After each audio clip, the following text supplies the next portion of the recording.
Last week, Once Upon a Time in Hollywood. This week, Astra. Maybe if we keep going, I will look like Brad Pitt. Okay, let's try. Anyway, for today, we're going to review Astra, the movie with Brad Pitt. I'm Mark, welcome to the review. Let's get started. Please turn off your cell phones.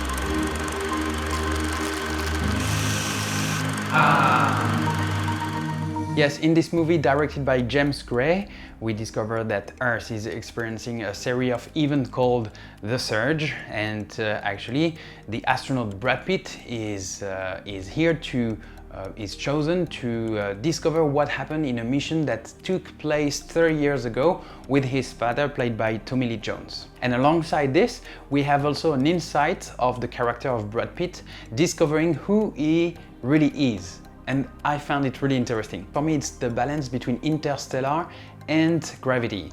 The movie was not that impressive compared to Interstellar, and the special effects were not that impressive compared to Gravity.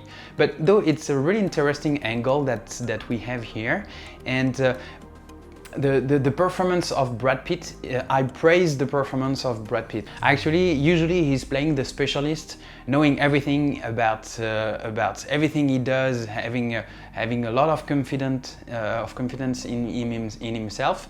And there he's more like vulnerable, and he is the specialist in what he is doing. But you feel this vulnerability in him, this how sensitive he is, and this is where the journey is as well, alongside in parallel of the plot line of the movie. And I liked it. Though, as I said, the story is nice, but not really compelling. Like, I really prefer, I'm a big fan of Christopher Nolan, so for sure I prefer Interstellar in terms of storytelling, in terms of the way events are painted, like described, like the way it's played. But what I need to say, and I really come back on it, is the performance of Brad Pitt is really amazing. Like, it's like good wine, you know. He's like getting better and better with age. And all this insight from Brad Pitt is what actually leads the movie. It's not anymore a movie led by the pace of the action. It's rather a movie led by the pace of his emotion. And it's something that I felt really interesting, and you breathe into his emotion, you take the time to be in the movie, and I liked it. And this makes me advise you to watch the movie, though as the storytelling is not that compelling. At the end, I ended up like going with the flow of his emotion, enjoying it, because I like to go deep and dive deep into the personality of the characters and how the actors are playing it. But the movie itself was okay. There are three things I wanted to do in this movie, and the first one is concerning Tommy Lee Jones and Donald Sutherland.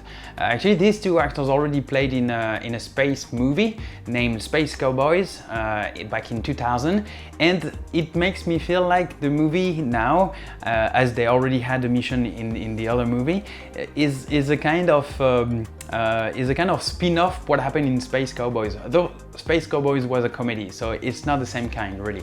But there is a little wink I wanted to do.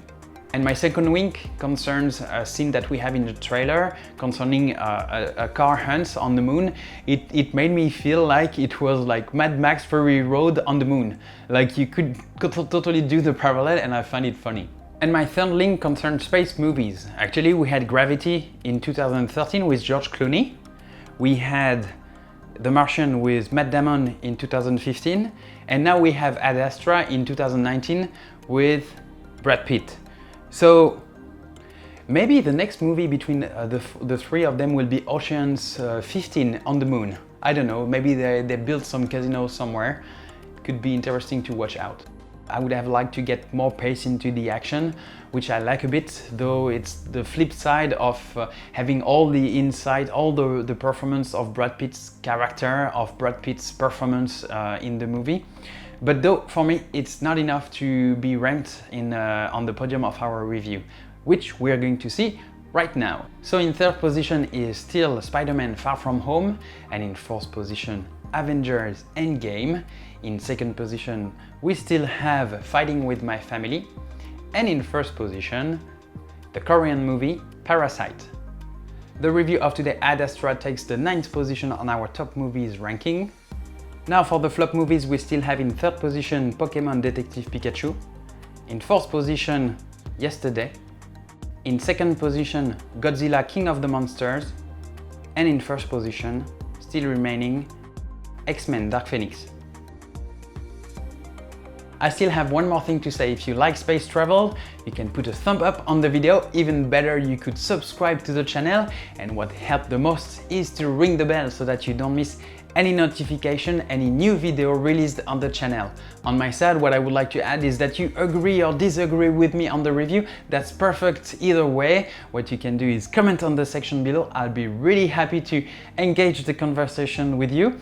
And for me, I tell you, see you on the next review. It's a wrap. Bye-bye.